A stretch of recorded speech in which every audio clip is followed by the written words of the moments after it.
Bueno, para continuar con el siguiente periodo tenemos que remitirnos un poco a cuáles fueron algunos acontecimientos que terminaron o concluyeron con la crisis del gobierno de Bernardino Rivadavia. Recordemos un poquito. Bernardino Rivadavia fue secretario de gobierno del gobernador Martín Rodríguez entre los años 1820 y 1824. Entre 1824 y el 26, Rivadavia, que ya no es más secretario de gobierno, hace un viaje al exterior, es enviado en términos diplomáticos a Gran Bretaña. Mientras tanto, se logra reunir un Congreso General Constituyente. Recuerden que lo pendiente sigue siendo la Constitución.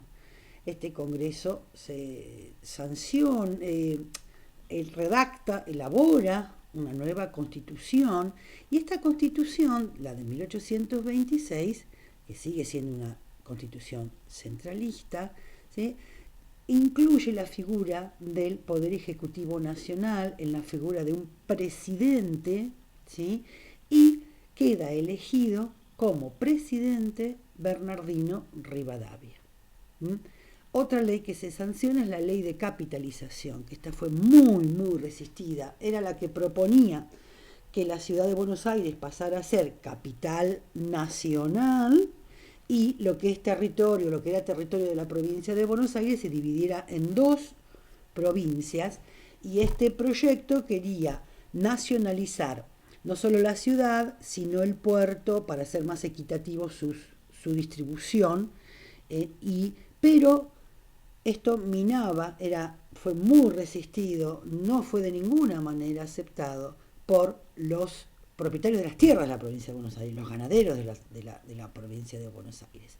Entonces, esta Constitución de 1826, que llevó por un año a ser presidente constitucional a Rivadavia, fue de una Constitución unitaria y centralista. En 1826 también se declara la guerra al Brasil, porque Brasil había incorporado a su territorio, había invadido y tenía bajo su dominio a la banda oriental. Bien, este año, entre 1827 y 1828, se desarrollan muchísimos conflictos, además de la guerra con Brasil, y pasa a tener una importante acción, nuevas figuras en la vida política, no nuevas como nuevas, porque Dorrego ya había sido por muy poquitos días gobernador de la provincia de Buenos Aires en 1820, pero ante la crisis pasa a ser elegido gobernador de la provincia de Buenos Aires Manuel Dorrego, de carácter federal. ¿Qué había pasado? La Constitución no había sido aceptada, no fue aceptada la ley de capitalización, fue uno de los puntos también más críticos, y Dorrego, ¿sí?, que fue uno de los primeros protagonistas del naciente federalismo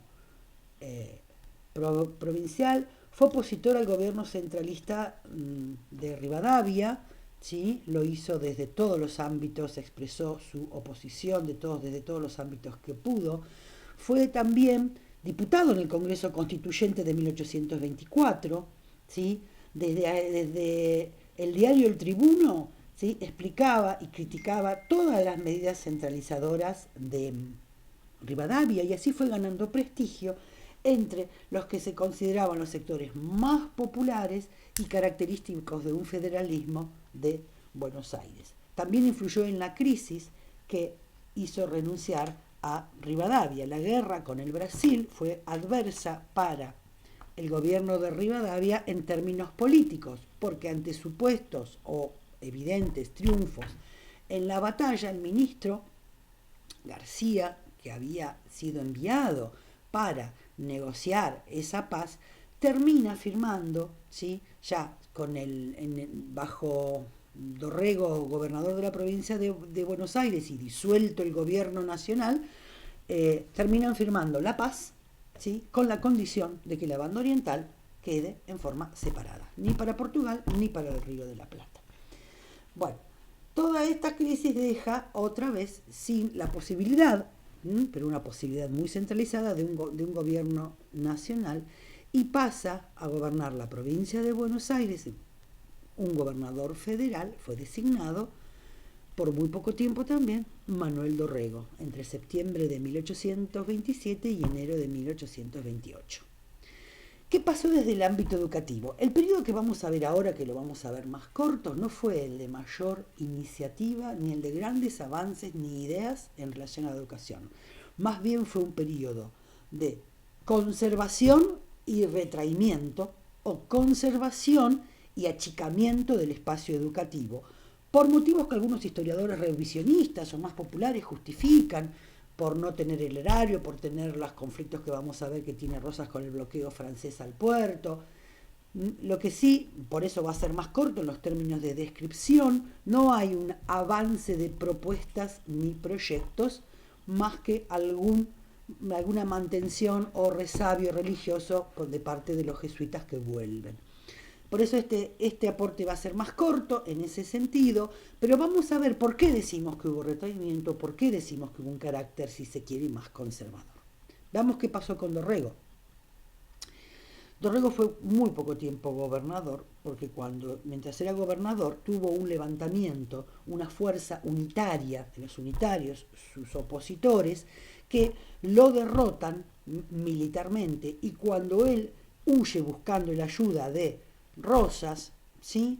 Otro militar hacendado, que va a terminar siendo caudillo de carácter federal, ¿sí? Lo estaba esperando y se iban a reunir porque conseguía refuerzos, se iba a traer refuerzos para poder volver a enfrentar a los unitarios. Lavalle, el general unitario, lo persigue, lo embosca a la altura de Navarro, una localidad que es de la provincia de Buenos Aires, y allí lo fusilan. Ese fusilamiento fue terrible y fue el inicio de largos y sangrientos años más oscuros en los términos de violencia de la historia argentina, que es la denominada del peor enfrentamiento entre los unitarios y federales. Bien,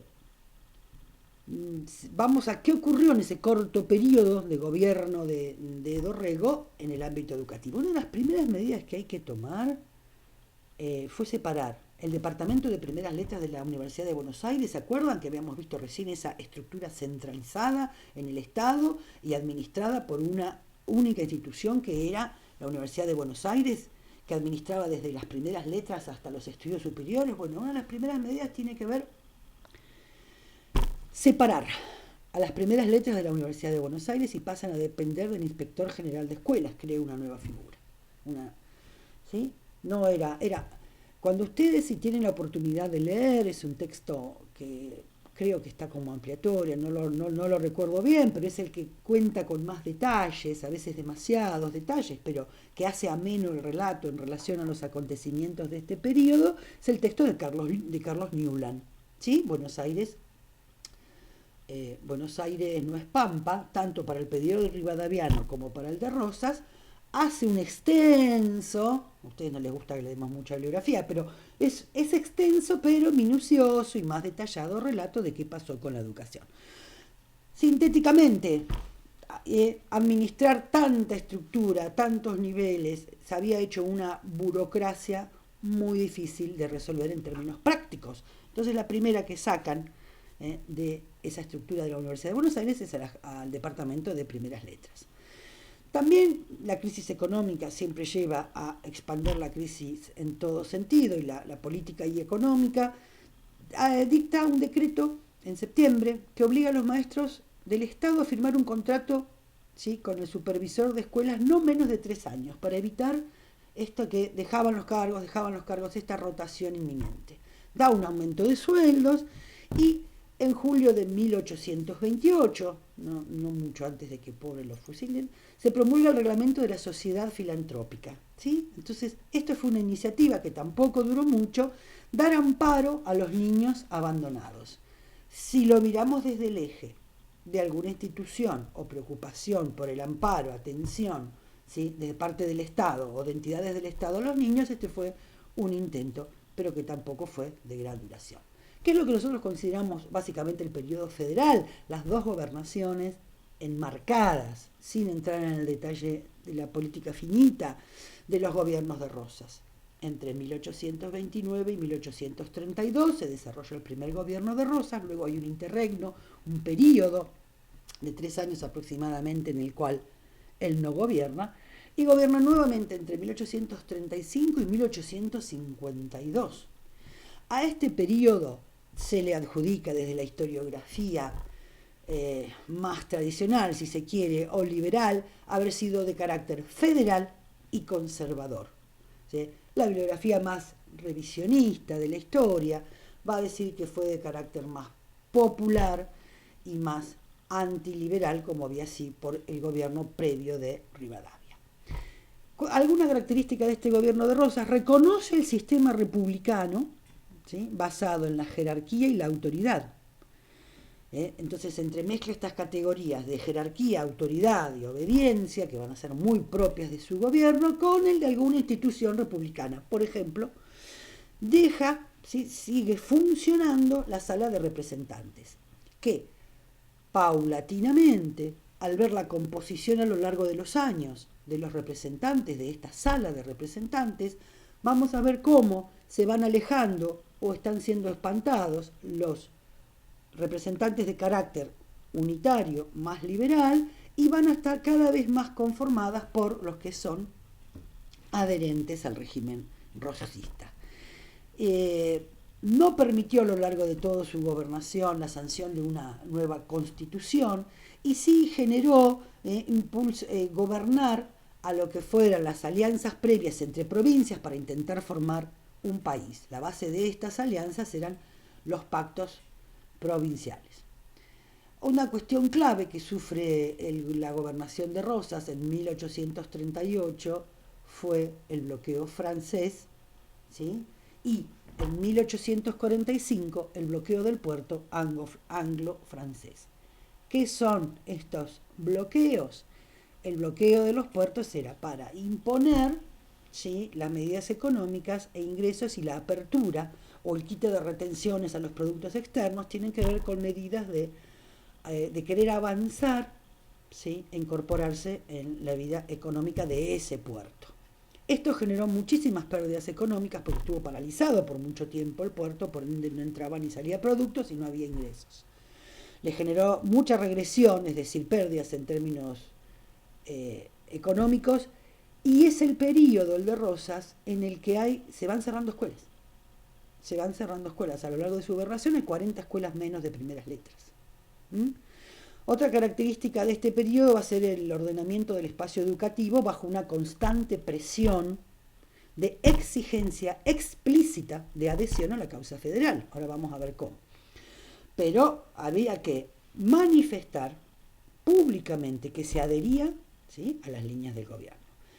Y este ahogo presupuestario también perjudicó a otras instituciones, como va a ser la universidad y la sociedad de beneficencia, y siempre explicado por el bloqueo del puerto y la pérdida de los ingresos. Bueno, algunos detalles, ¿no? En 1830, por un plan de economía, sobre todo a partir de estos, ¿sí?, de los primeros de la pérdida de ingresos que tuvo el gobierno de Rosas, ¿sí?, se suprime la cátedra de origen y se cierra el colegio de la provincia. O sea, se va suprimiendo, esto es un ejemplo, una supresión de cátedras en la Universidad de Buenos Aires y el colegio de la provincia. Ahora vamos a ver qué fue el colegio de la provincia, porque seguimos con la misma institución, ¿sí?, como fue hasta hace poco de Ciencias Morales, que va a ir modificando el nombre y su orientación política hasta llegar al Nacional Buenos Aires. Por ahora vemos un colegio de la provincia. También se empieza a implementar a partir de 1830 la obligación de llevar un distintivo, ¿sí?, del rojo punzó, la divisa punzó, que se llama del color rojo federal, a todos aquellos que recibieran asignación del Estado, es decir, todos los empleados que dependieran del Estado, incluidos los maestros, como signo de la obediencia a la causa federal. En 1831, prohibición de abrir escuelas de primeras letras sin permiso del gobierno, un férreo control, diríamos, a la enseñanza privada. 1831, una prohibición a las maestras de escuelas, de las maestras que dependían de la sociedad de beneficencia, a abrir escuelas particulares antes de 6 meses de su renuncia, que pasaban ante los magros ingresos o sueldos, renunciaban y abrían su escuela privada. Bueno, esto prohibía a las maestras que lo pudieran hacer antes de de transcurridos los 6 meses, para obligarlas de alguna otra manera a no renunciar tan fácilmente al puesto en las escuelas de la sociedad de beneficencia. Bueno, acá les cuento un poco esto del Colegio de la Provincia. ¿Qué fue? En 1829, durante un breve gobierno del general Viamonte, fue de junio a de diciembre, ¿sí? El Colegio de Ciencias Morales fue que pasó a llamarse Colegio de la Provincia de Buenos Aires. Pero por muy poco tiempo, casi al año después, dificultades económicas tuvo que afrontar, fue suprimido. En un año vuelve a cerrarse el colegio. Vemos pronto cómo lo vamos a volver a encontrar. 1835, ¿sí? Se establece cómo debe ser la indumentaria que debían usar las niñas huérfanas de las escuelas. ¿Sí? Si les leyera la descripción de esa vestimenta, básicamente, ¿sí?, planteaba el color rojo como principal expresión en esa vestimenta de la adhesión a la causa federal. Luego hay un decreto para reducir la partida acordada para el presupuesto de las escuelas públicas, estas escuelas de varones de primeras letras, que ahora ya pasaban de una dirección general de escuelas, dependían. Se implanta en estas escuelas el juramento de fidelidad, es decir, se hace jurar tanto a los maestros como a los alumnos la adhesión a la causa federal. En 1835 se establece sostener la exigencia de las escuelas de varones en los poblados donde el derecho de corrales de abasto alcance para sufragar el gasto para ello. ¿Qué quiere decir esto? Se van a mantener en los poblados lejanos, en la campaña, aquellas escuelas de varones que puedan ser solventadas con este impuesto, con este derecho de corrales de abasto. Es como, ¿sí?, una tasa que se cobra, con lo que alcance. Si alcanza ser sostenido con eso, se puede sostener. De lo contrario, no se podrán sostener. ¿Sí? En 1836 vuelve la Compañía de Jesús a las tierras del Río de la Plata. Abrieron ellos nuevamente, ¿sí?, el Colegio de Buenos Aires, que comenzó a funcionar, recuerden que eran de estudios preparatorios, y no es por mucho tiempo tampoco, porque los jesuitas siguieron siendo los jesuitas, con su característica de gran autonomía, tener como primer autoridad siempre su jerarquía y su principal autoridad el Papa. Y eso en un sistema tan controlado, tan férreamente, ¿sí?, ordenado como lo pretendía Rosas, no iba muy de la mano. Entonces, luego de sufrir algunas presiones, algunas persecuciones, ¿sí?, los jesuitas se quejan de ciertas imposiciones, amenazas, terminan yéndose. Algunos historiadores van a decir que los expulsa, otros dicen que se van por cuenta propia, porque las amenazas recibidas y el no apoyo de Rosas era un claro mensaje de que no iban a tener ninguna defensa. Terminan yéndose en 1841 y también terminan yéndose o expulsados de otras provincias del interior. Ahora, queda de la Compañía de Jesús, se va de la orden y queda, ¿sí?, un padre, Francisco Majesté. Deja la compañía y se queda. ¿Y qué hace? Abre, reordena los estudios y abre aquel viejo colegio de la provincia, pero le cambia el nombre y pasa a llamarse Colegio Republicano Federal de Buenos Aires. ¿Cuál era el objetivo de este colegio republicano? Bueno, acá esto es explícito, ¿no? Formar, esto es textual además, una juventud sumisa a sus mayores, decidida a la sagrada causa nacional de la Federación, enemiga de la impiedad y de sus viles secuaces, los salvajes unitarios. Esto queda sintetizado en el tríptico, ¿no?, que condensa la finalidad: patriotismo federal, religión católica e ilustración sólida. A ver, Si ustedes van a las fuentes que nosotros les ofrecemos, que son de periódicos y escritos de la época, van a ver que en los copetes de cada noticia, ¿sí?, reza una frase que inaugura cualquier tipo de desarrollo, que es propia del periodo de Rosas, que dice: mueran los salvajes unitarios, viva la Santa Federación. Y con ese mensaje que fue tiñendo de lo simbólico y explícito, no solo lo simbólico, todos los mensajes educativos y públicos, el gobierno de Rosas fue exigiendo y llevando hasta todos sus confines la exigencia de la adhesión. Y quien no adhería tampoco podía, ¿sí?, demostrarlo fácilmente.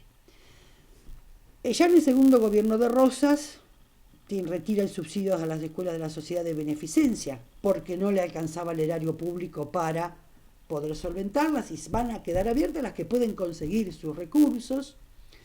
Quedaban en Buenos Aires 5 escuelas oficiales, 34 menos, ¿sí?, que en 1830. Al inicio de esta clase dije 40, perdón, ese es el dato de una memoria general. En 1843, como ejemplo de esta fuerte posición del control de lo simbólico que fue el gobierno de Rosas, miren el título del programa de un examen, ¿no? Así se encabezaba: viva la Confederación Argentina, mueran los salvajes unitarios. Examen general al que se presentan los alumnos de la clase del Colegio de Buenos Aires, recientemente establecido bajo la protección del excelentísimo señor gobernador de la provincia, brigadier don Juan Manuel de Rosas. Bueno, la universidad también sufrió sus avatares. Ya en el año 1838, debido a un grave conflicto en que se vio sometido el país por el bloqueo francés, ¿sí?, determinó la adopción de ciertas medidas que alteró muchísimo su funcionamiento sin dejar, o sea, no alcanzó a cerrar, pero alteró muchísimo el funcionamiento, suspensión de partidas presupuestarias, tuvo que cerrar algunas clases, algunas cátedras, y solo pudieron dictarse las cátedras y los estudiantes podían solventar, ¿sí?, el sueldo de los profesores, una cuota mensual como para que pudieran cobrar algo y funcionar algo de lo que quedara la universidad. Bueno, ¿qué quiero? Este cortito desarrollo acerca del periodo federal no es de gran innovación. Sí hubo, ¿sí?, fuertes medidas de control y de retraimiento, y el gobierno de Rosas también se caracterizó por algunas medidas económicas de protección hacia los productos del interior, hacia los productos que salieran por el puerto, ¿sí? Eso también generó algunos encuentros con los opositores que querían la apertura del puerto. Eso le cuesta en parte el bloqueo anglo-francés, que él defiende en las armas con muchísimo éxito. Por eso el 20 de noviembre es cuando se volvió a celebrar hace poco el Día de la Soberanía. Tiene que ver con la defensa de una batalla en el mar, la vuelta de Obligado. Bueno, pero la dimensión educativa, que es a la que nosotros tenemos que hacer foco, no hay mucho más desarrollo que dar. Nos vemos ahora con la generación del 37.